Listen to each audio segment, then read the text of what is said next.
نحمدہ ونصلی علی رسولہ الکریم اما بعد۔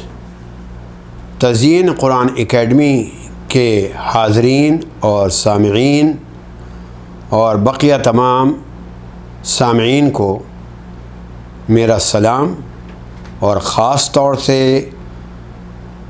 آج کا دن سعودی عربیہ میں 12 ربیع الاول ہجری تاریخ کا ہے، تو میں بجائے تقریر کرنے کے چند باتیں آپ لوگوں کے سامنے پیش کرنا چاہتا ہوں۔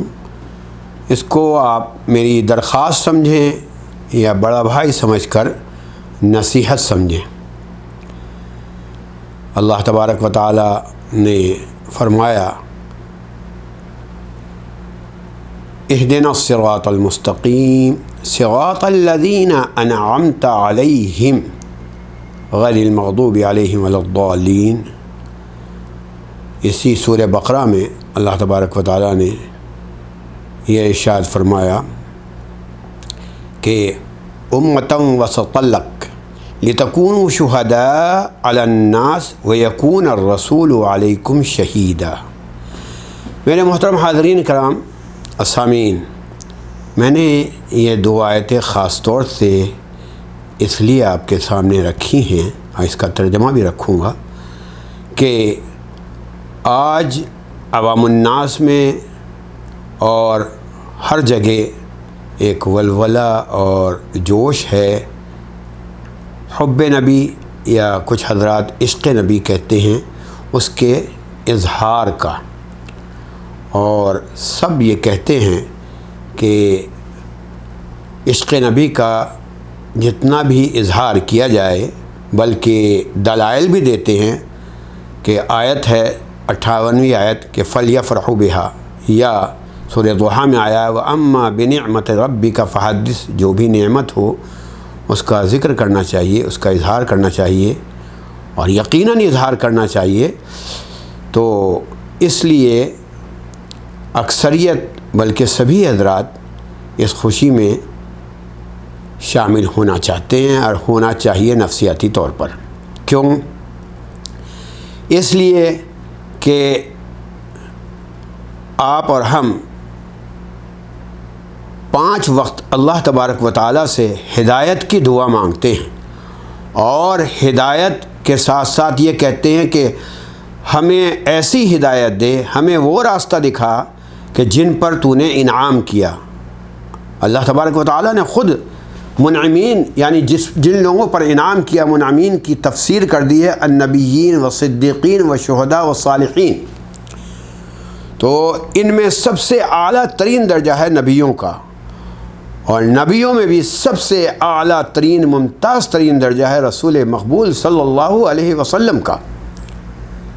تو اللہ تبارک و تعالی نے نبی پر تو یہ انعام کیا کہ ایسی ہستی بنائی کہ ان کا عرش سے فرش تک کا واسطہ ہے، فرش سے عرش تک کا واسطہ ہے،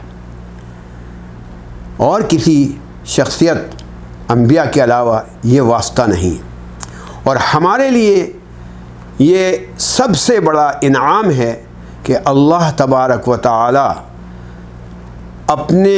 اپنی ہدایات اس عظیم ہستی کے ذریعے سے ہم تک پہنچاتی ہیں، اور عرش سے جو فرش والوں کا واسطہ ہے اس میں بالخصوص رسول مقبول صلی اللہ علیہ وسلم نے اس واسطے کو اتنی خوبی سے انجام دیا کہ آخر حج میں یہاں تک کہا کہ کیا میں نے تمام ہدایات پہنچا دیں؟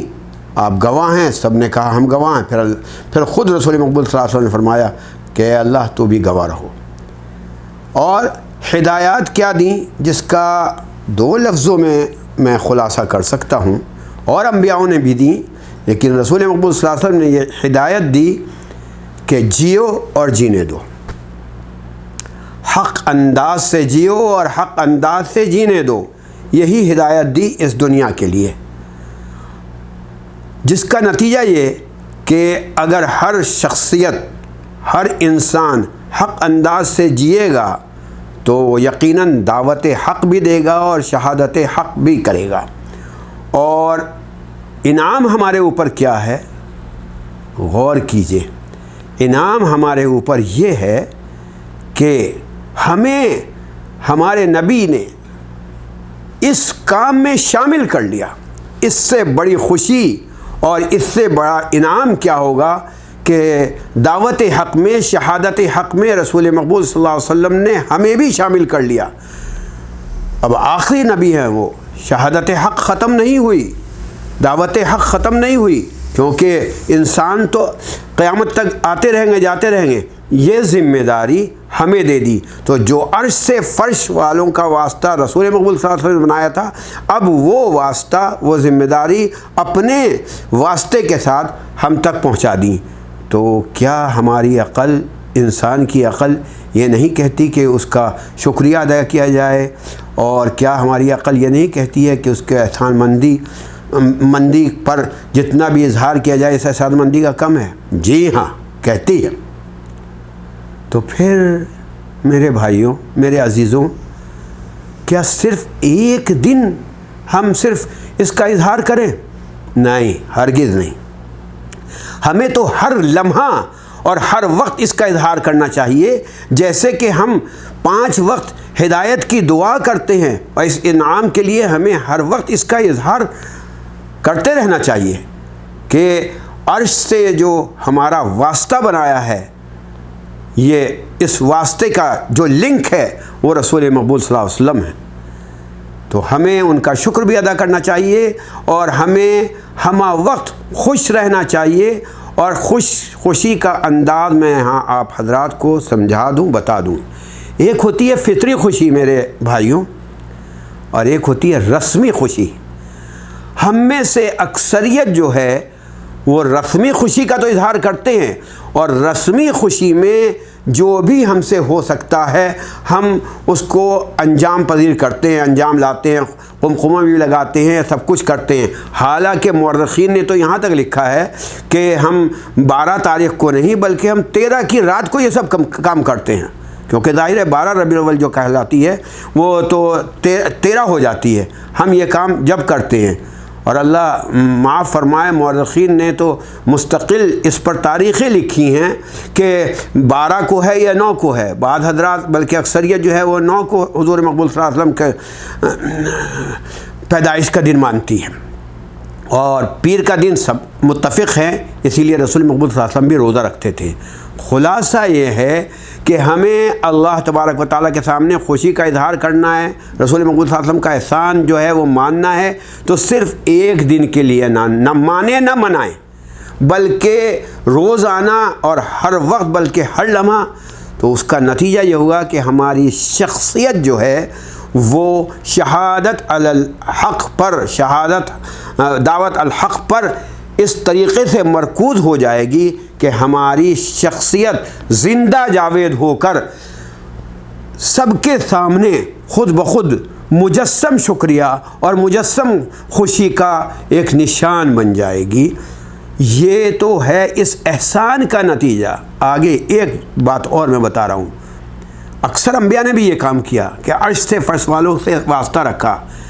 یہاں ایک اور بہت بڑا انعام دیا گیا اس امت کو، فرش سے عرش کا تعلق کرا دیا اللہ تبارک و تعالیٰ نے اس امت کے لیے رسول مقبول صلی اللہ علیہ وسلم کے ذریعے سے۔ فرش سے عرش کا تعلق کیا ہے؟ وہ یہ آیت جو میں نے ابھی پڑھی، لِتَكُونُوا شُهَدَاءَ عَلَى النَّاسِ، یعنی ہمیں اتنا بڑا عہدہ دے دیا گیا، ہمیں اتنا بڑا اعزاز دے دیا گیا کہ جب قیامت کے وقت حضرت نوح وغیرہ کی امتوں سے پوچھا جائے گا کیا تمہارے پاس نبی آئے، تو وہ مکر جائیں گے، وہ کہیں گے نہیں، نبی نہیں آئے۔ اس وقت شہادت یہ امت دے گی اور کہے گی نہیں، نبی آئے تھے، نبی برحق تھے۔ اتنا بڑا اعزاز ملے گا، اور ہماری شہادت پر وَيَكُونَ الرَّسُولُ شَهِيدًا، ہماری شہادت پر گواہ بنیں گے رسول مقبول صلی اللہ علیہ وسلم۔ یہ اعزاز اس لیے ملے گا کہ ہم وہاں کہیں گے کہ ہم آپ کے زمانے میں موجود نہیں تھے، لیکن ہمارے رسول جو ہیں جو کچھ کہا ہے وہ سچ کہا ہے، اور ہم نے وہ کام کیا ہے، ہم اس کے عادی ہیں۔ شہادت حق کے، دعوت حق کے ہم عادی ہوں گے، اگر ہم شہادت حق کے اور دعوت حق کے جیو اور جینے دینے کے عادی نہیں ہوں گے تو وہاں ہم شہادت کیسے دے پائیں گے؟ دنیا کا بھی یہ اصول ہے کہ گواہ اس شخص کو مانا جاتا ہے کہ جو ثقہ ہو، تو ظاہر سی بات ہے ہماری ثقاہت جب ہی مکمل ہو سکتی ہے کہ اور فرش سے عرش کا تعلق جو ایک بہت بڑا انعام ہے جب ہی ہو سکتا ہے کہ جب کہ ہم اس کی یہاں تدریب پریکٹس کرتے رہیں، ٹریننگ لیتے رہیں۔ تو حقیقت یہ ہے، آخری میری گزارش ہے کہ بجائے اس کے کہ صرف کوئی ایک وقت یا ایک دن متعین کر لیا جائے، جبکہ مورخین نے ان دنوں میں بھی جھگڑا پیدا کر رکھا ہے، بہتر یہ ہے کہ ہمہ وقت اور ہر وقت ہم اپنی جو اللہ تبارک و تعالیٰ نے ہمیں یہ نعمت دی ہے، یعنی رسول مقبول صلی اللہ علیہ وسلم کی شکل میں اس کا شکریہ ادا کرتے رہیں اور ان کے انسٹرکشن کو ہمہ وقت ہم مانتے رہیں۔ اس لیے یہ میں نے 2 آیتیں پڑھی تھی کہ انعام کے لیے ہم دعا کرتے ہی ہیں، اور وہ انعام سب سے بڑا نبی کے شکل میں ہمارے پاس آیا، اور یہ بھی اس نبی نے کیا کہ ہمیں اس انعام میں شامل کر لیا۔ عرش سے فرش تک کے واسطے میں بھی، فرش سے عرش تک کے واسطے میں بھی یہ ہمارے لیے خصوصیت ہے۔ تو لہذا ہم جتنا بھی شکریہ ادا کریں، کیا صرف ایک دن یا چند گھنٹے خوشی منا کر یہ تمام معاملہ ختم ہو جاتا ہے؟ کیا حق ادا ہو جاتا ہے اس شکریہ کا یا اس خوشی کا؟ اگر حق ادا ہو جاتا ہے تو میں سمجھتا ہوں یہ ہماری نادانی ہے، بیوقوفی ہے۔ بس یہیں پر میں اپنی بات ختم کرتا ہوں۔ جزاکم اللہ خیر۔